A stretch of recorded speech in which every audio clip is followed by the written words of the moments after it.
Hello friends, welcome to our channel the Weirdos. और आज हम पढ़ने जा रहे हैं नेशनल पार्टीज़ के बारे में। Chapter 3 political parties, political science का शायद सबसे बड़ा चैप्टर, और इसके लिए इतने पार्ट्स इसके देने पड़ रहे हैं। तो लेकिन फिर भी आपको समझे तब तक समझाना मेरा काम है। इसके लिए नेशनल पार्टीज़ के बारे में हम अलग से सेगमेंट कर रहे हैं। इस सेगमेंट में हम पढ़ेंगे नेशनल पार्टीज़, ये कब एस्टेब्लिश हुई, इन्होंने क्या क्या काम किया, इनकी आइडियोलॉजी क्या है, इन्होंने पावर में कब कब आए, क्या क्या किया। तो हमारे पास है 6 नेशनल पार्टीज़ हैं। तो सबसे पहली नेशनल पार्टी हम पढ़ेंगे जिनका नाम है इंडियन नेशनल कांग्रेस, जिसे हम इंदिरा कांग्रेस के नाम से भी जानते हैं, आई कांग्रेस, नेशनल कांग्रेस या सिर्फ कांग्रेस, इसके बारे में हम जानते हैं। The Indian National Congress was establish in 1885 1885 में इसका जन्म हुआ। Allan Octavian Hume was the officer who established this party. Indian National Congress सबसे पुरानी पार्टी, और तभी वो पार्टी नहीं थी। When it was establish it was not a party. तभी हम थे ब्रिटिश के अंडर, तो इलेक्शन लड़ने का सवाल ही नहीं उठता।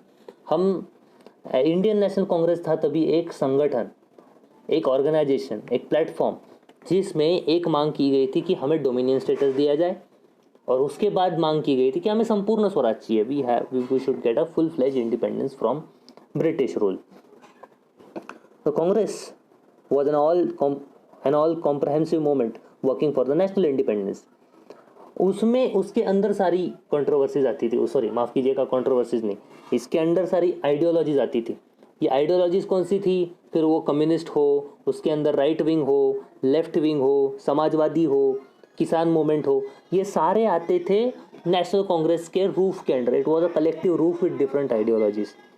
इसमें ही हमने सुना है कि जहाल भी होते थे, मवाल भी होते थे, एग्रेसिव भी होते थे, डिफेंसिव भी होते थे। इसमें भी दो पार्ट होते थे, Bolshevik and Mensheviks. Like in Russian ideology, Bolsheviks the one who is aggressive, Menshevik are the one who are not aggressive. So इसमें भी होते थे ये, लेकिन ये था एक रूफ। लेकिन 1947 में इंडिपेंडेंस मिला, तो इंडिपेंडेंस के बाद ये एक पार्टी के तौर पे उभर कर आई। उसके पहले भी जो प्रोविंशियल इलेक्शन हुए थे 1939 में हुए थे, 1937 में हुए थे, उसमें भी इंडियन नेशनल कांग्रेस ने as a political party part लिया था। लेकिन तब वो सिंगल लार्जेस्ट पार्टी बन के उभर कर आई जब इंडिपेंडेंस मिला, 1947 की बात। तब से लेके आज तक बहुत बार कांग्रेस पार्टी पावर में आई। कांग्रेस पार्टी में भी स्प्लिट हुए, नहीं हुए, आगे उसके बारे में हम देखेंगे। Congress emerged as the most dominant party from the beginning, follows the policy of secularism, all-round development, equal rights and welfare for minorities। Minorities मतलब कौन?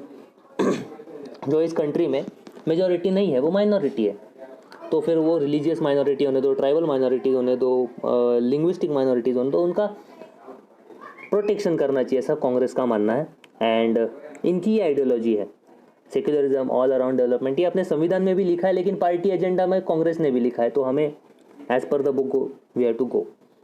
Rights and welfare for minorities and disadvantage sections of the society, जिन्हें फ़ायदे नहीं मिलते, जो main stream में नहीं है, उनको फ़ायदे मिलने चाहिए। कांग्रेस ने अकॉर्डिंगली ऑर्गेनाइज किए, बहुत सारे प्रोग्राम ऑर्गेनाइज किए, जिनका उन्हें कभी सक्सेस मिला, कभी नहीं मिला, part and parcel. But this party believes in the democratic socialism, social equality and international peace. हाँ, हमारे पहले प्राइम मिनिस्टर पंडित जवाहरलाल नेहरू जी, जिन्होंने नॉन अलाइनमेंट मूवमेंट चालू किया था, तो इसीलिए इस पार्टी को हमेशा इंटरनेशनल पीस का पक्षधर माना जाता है कि नहीं, हमें कहीं किसी के साइड से नहीं लड़ना, हम ना रशिया के साइड से लड़ेंगे, ना ही हम अमेरिका के साइड से लड़ेंगे, हमें अलग अलग रहना है। तो this is ideology of Indian National Congress. इसके बारे communist Party of India, this party was established in 1925, one of the oldest parties after Congress। 1925 के बाद ये सबसे बड़ा अपोजिशन था। कांग्रेस हमेशा पावर में आती थी, तो अपोजिशन में कौन रहता था? तो कम्युनिस्ट पार्टी ऑफ इंडिया, जिसे लाल बटवा भी कहा जाता है। तो ये पार्टी वर्कर्स 1925 में यहाँ के लीडरशिप में हमेशा कैपिटलिज्म को अपोज दिखा गया, जो कि कम्युनिस्टों के ट्रेड है। मतलब उनका वही ट्रेंड है कि कैपिटलिज्म को अपोज करेंगे, सभी को सब कुछ समान मिलना चाहिए, डूज एंड मतलब हैव्स और हैव्स नॉट के बीच का क्लास बैटल होता है, ये सारी कम्युनिस्ट की थियरी है। लेकिन इनके बीच में कभी स्प्लिट हुआ 1962 में इनके लीडरशिप में स्प्लिट हुआ। कुछ लोग बोले कि 1962 में हुआ क्या था? 1962 में वॉर हुआ था, इंडिया चाइना वॉर, इसे साइनो इंडियन वॉर बोलते हैं। तो China is a communist country, China में वन पार्टी सिस्टम है, सिर्फ और सिर्फ कम्युनिस्ट है। तो अभी कम्युनिस्ट, हम भी कम्युनिस्ट है, वो भी कम्युनिस्ट है, तो एक ही पार्टी के होने के नाते क्या हम कम्युनिस्ट चाइना वालों का साथ दें, चाइना वालों को बराबर कहें, या इंडिया वालों का साथ दें, इंडिया वालों को बराबर कहें, क्योंकि हम इस कंट्री में रहते हैं, हमारे सारे एक्टिविस्ट इंडियन है, हमारा चाइना से कोई लेना देना नहीं। तो एक गठ था, एक पार्ट था जो इस कम्युनिस्ट पार्टी ऑफ इंडिया का बोल रहा था नहीं हम इंडियन है, हम इंडियन गवर्नमेंट को ही सपोर्ट करेंगे, ठीक है हम कम्युनिस्ट है लेकिन चाइना से हमारा कोई लेना देना नहीं। एक पार्ट था जो बोलता था नहीं ये जो माओ है, ये चाइना है, ये सारे जो लोग हैं ये हमारे ही लोग हैं, हमारे ही भाई बंद है, और हम एक ही पार्टी से, एक आइडियोलॉजी से बिलोंग करते हैं जो कि इंडिया की आइडियोलॉजी नहीं है, तो हम चाइना को सपोर्ट करेंगे। इस बीच टकराव हुआ, 1962 में स्प्लिट हुआ और बन गई Soviet union, communist China. Soviet union और कम्युनिस्ट चाइना का जो पक्ष लेने वाले हैं वो इस चीज़ से अलग हो गए और उन्होंने अपनी नई पार्टी बनाई। पार्टी का नाम है communist Party of India Marxist, CPIM in bracket. इसके बारे में हम आगे देखेंगे। See this is the third party, लेकिन ये बाद में देखेंगे। फोर्थ पार्टी देखिए, communist Party of India Marxist. देखिए इनके भी सिंबल में कुछ ज़्यादा फर्क नहीं है, हल है, कोयता है, यहाँ भी कोयता है लेकिन कोयते के साथ सिर्फ ग्रेन है, तो सिंबल का फर्क है, वो लाल कलर दिखता ही है। The party proclaim socialism, secularism, democracy. The party opposes imperialism, कोई राजा नहीं होना चाहिए या कि कोई ज़्यादा अमीर नहीं होना चाहिए, कोई ज़्यादा गरीब नहीं होना चाहिए, the classification of society basically. And party's policy is to protect the interest of workers, farmers and landless labourers. इसीलिए इन्होंने अपने सिंबल में हल और कोयता लेकर रखा है। ये स्प्लिट ही था, communist Party of India Marxist which got separated from communist Party of India itself. आज भी ये दोनों पार्टीज हैं। अब आते हैं हम थोड़ा सा अलग, भारतीय Janata party, BJP is important party at the national level, currently ruling. Bharatiya Janata Sangh was established in 1951 under the leadership of Atal Bihari Vajpayee, Deen Dayal Upadhyay and others, Lal Krishna Advani. This party was merged with Janata Party. जब पहली non Congress government बनी थी 1977 में, उसमें ये party ने भारतीय जनसंघ ने जनता पार्टी में अपने आप को विलीन कर दिया, मर्ज कर दिया, अपने आप को डी क्लास कर दिया। लेकिन बाद में 1980s में वापस कुछ क्रॉस हुआ जनता पार्टी का, तो भारतीय जनसंघ के जितने भी कार्यकर्ता थे, वर्कर थे, लीडर थे, सब बाहर आ गए और उन्होंने अपनी नई पार्टी बनाई जिसका नाम था भारतीय जनता पार्टी। सो भारतीय जनसंघ का ये दूसरा वर्जन है Bharatiya Janata Party. Same people, same ideology लेकर ये चलते हैं। तो see the component party of Janata Party establish a new party, Bharatiya Janata Party stand for the protection of Indian culture and traditions, right wing कहा जाता है जिसे। The party gives importance to economic reforms, economic reforms होने चाहिए, globalisation होना चाहिए, private public sector में interaction होना चाहिए, मॉडर्न चीज़ें आनी चाहिए, इस चीज़ों का ये पक्षधर है। इसके बाद जाते हैं Bahujan Samajwadi Party, elephant, Mayawati as the supremo. Bahujan Samaj Party professes the socialist ideology. 1984 में पार्टी एस्टेब्लिश हुई है। यस, इनका मेजॉरिटी कहाँ रहा है, इनका पोर्टफोलियो क्या रहा है? Scheduled caste, SC, scheduled tribes, ST, religious minorities and other backward classes together, that is OBC। SC, ST, OBC, इनके राइट्स के लिए लड़ना बहुजन समाज पार्टी का एजेंडा हमेशा से रहा है, तो इनकी वोट बैंक भी यही रही है। The party aims to give power to the hands of the majority.